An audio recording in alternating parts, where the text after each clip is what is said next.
Sometimes it's not all about the vocabulary, the grammar, or your French level. It's about the structure. Hello French learners, in this video I'm sharing the professional strategies I use with my students to help them sound articulate, credible, and calm in any situation. Okay, if you're a French student, or honestly, just anyone who really struggles with answering questions in French, you are in exactly the right place. In this explainer, we're building a complete step-by-step toolkit to help you confidently answer absolutely any question thrown your way, totally regardless of the context. Because, let's face it, we've all experienced that universal language learner panic. You know the feeling. It's that terrifying, paralyzing moment when you just freeze up completely. You actually know the vocabulary, you've studied the grammar, but the exact second a native speaker or your teacher looks you in the eye and asks a question, poof. All that knowledge just completely evaporates, your heart starts racing, and you find yourself staring back like a deer in headlights.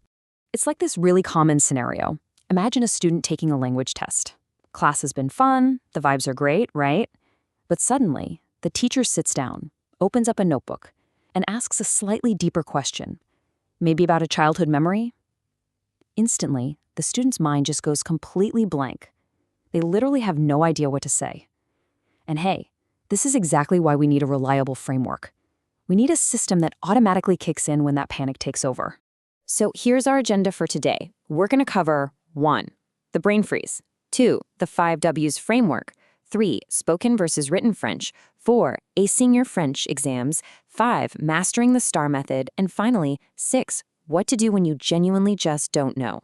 All right, part 1. The 5 W's framework, generating content on the fly. Let's start with everyday casual conversations and how to make absolutely sure you never run out of things to say. So look at these 5 simple words. They're basically your ultimate rescue rope. Qui, quoi, quand, où, and pourquoi. Who, what, when, where, and why. If someone asks you, say, who is your favorite singer? Don't just awkwardly say Edith Piaf and stop there. Build a narrative. Who? Edith Piaf. What? A French singer. When? The 20th century. Where? Paris. Why? Because she sings about love so realistically.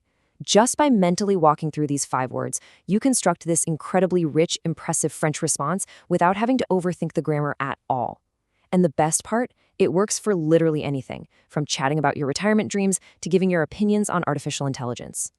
But if you really want to make those 5 W's flow naturally like a native speaker, you can't just list a bunch of disjointed facts. You've got to link them together beautifully. And you do this by using logical connectors. If you want to add some extra information, toss in an et or de plus. Need to show some contrast? Drop in a mais or cependant. Want to give a solid reason? Use car or en effet. To show a consequence, go with donc or c'est pourquoi. And to wrap it all up, hit them with a bref or en somme.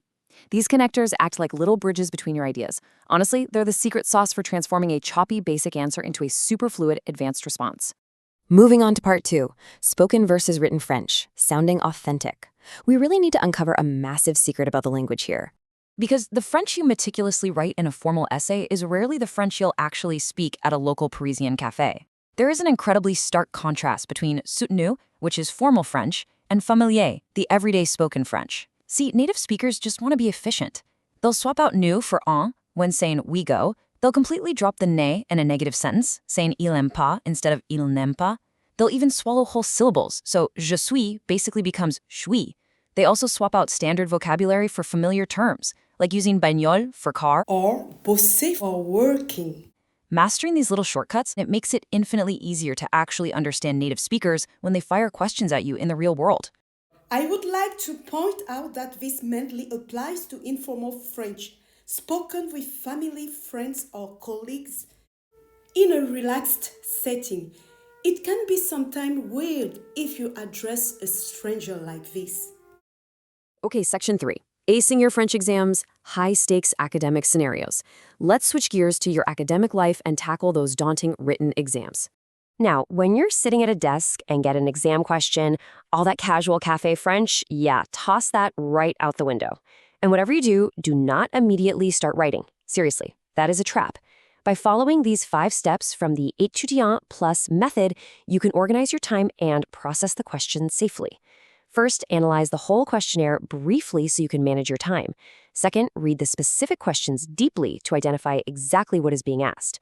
Third, map out a quick, appropriate strategy. Step 4, formulate your answer exactly. And finally, Step 5, validate your answer to make sure you actually addressed the prompt.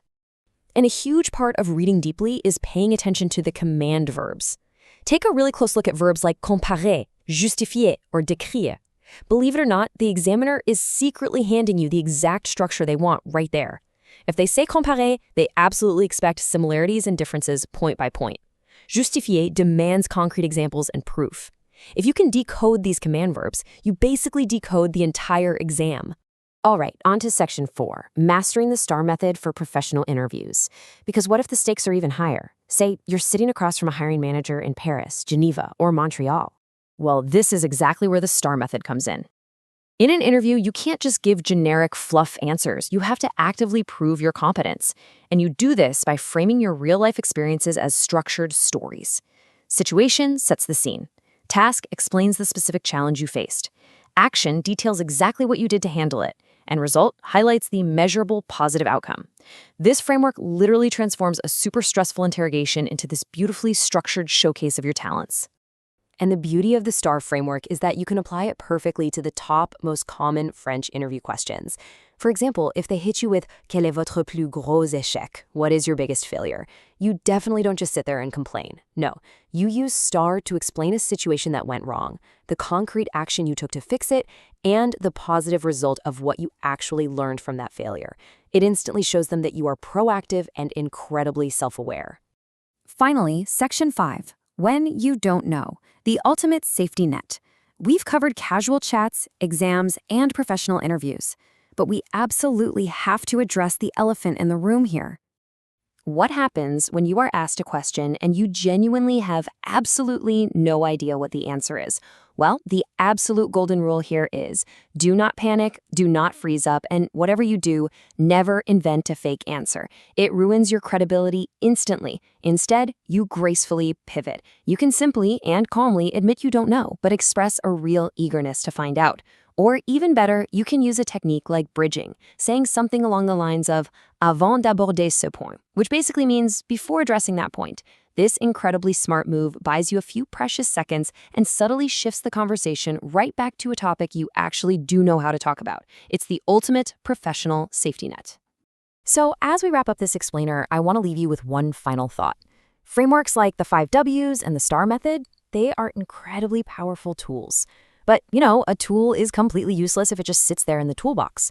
The real question is, will you take these methods and finally book a live session with a French teacher to put them to the test?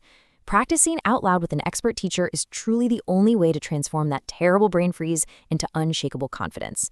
So get out there, find a teacher, start speaking. If this video helped you, please give it a big thumbs up. It really helps the channel. And if you want to keep improving your French with more practical, real-world guides like this one, don't forget to hit that subscribe button and click the notification bell so you never miss a lesson. Thank you so much for watching and for allowing me to be a part of your French journey. Keep practicing, be bold, and bon courage. À bientôt!